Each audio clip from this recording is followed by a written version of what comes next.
This tutorial is going to cover what I asked for you to do in the last part of the lab this week.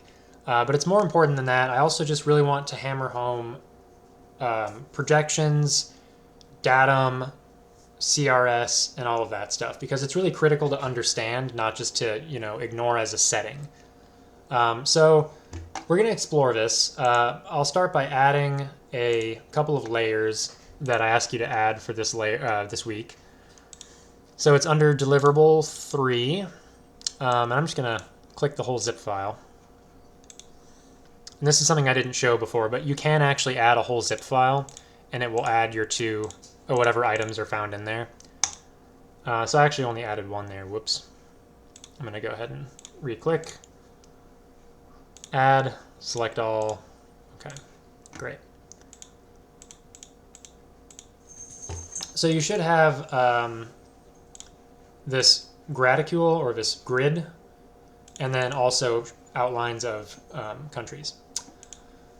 So that's great. We have what we're looking for here.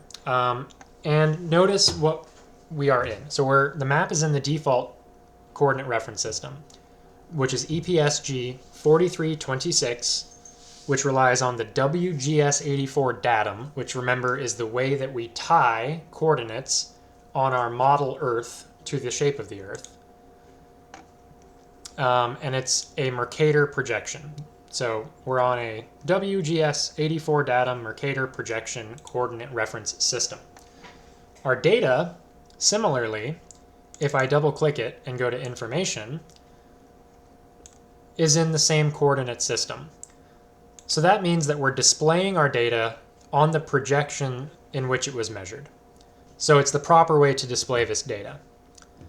So what I want to show you is what happens if I change the project CRS and try to fit data in this CRS to a different one. So I'm going to go in here and I'm going to pick a different coordinate reference system that uses a different projection. So for now, I have this Robinson projection. Actually, let's do mole-wide. I have this projection here, which is Esri 53009, and it tells me some information about it, but I think it's better to just see what it is. So I'll hit apply, and notice it has warped my data set to fit that coordinate reference system. My data is still in EPSG 4326, but I'm trying to display it now on a different projection. So that's why it does that. I could similarly do, I don't know, Robinson. Very similar, but not quite the same. So we have different coordinate reference systems, and they display our data differently. This isn't really making the point that I wanted to. I asked you in your lab to do a whole bunch of these and take screenshots, so I'm not going to go through every one of them. But one thing I do want to do is show you how this works in practice when you have your own data. So we'll switch back to the default for now. And I'm going to bring in a layer. I'm just going to bring in a raster layer. You should have already seen this from the tutorials.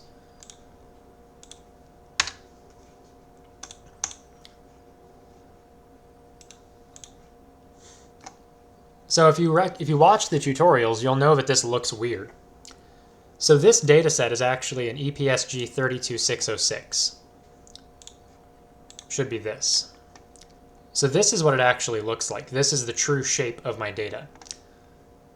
If I turn back on my graticule,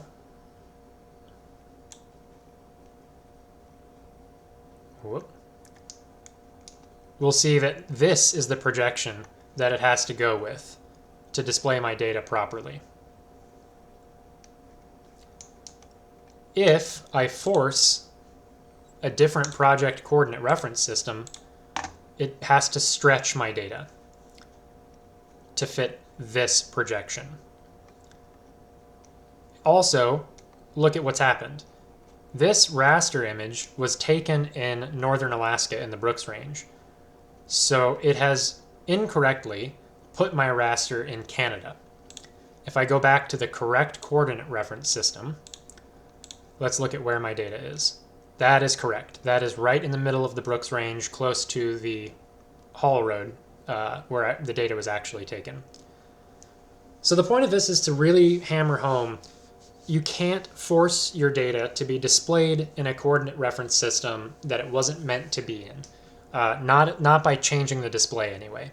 It will cause misalignment, it will put your data in places where it doesn't belong, and it will cause you all sorts of mayhem. So I really want you to keep your eyes on that as you progress through this course. What is the coordinate reference system of my data, and what is the coordinate reference system in which I'm trying to display it? All right, that's all I want to show you for this tutorial. You will walk through a whole bunch of these projections in the lab.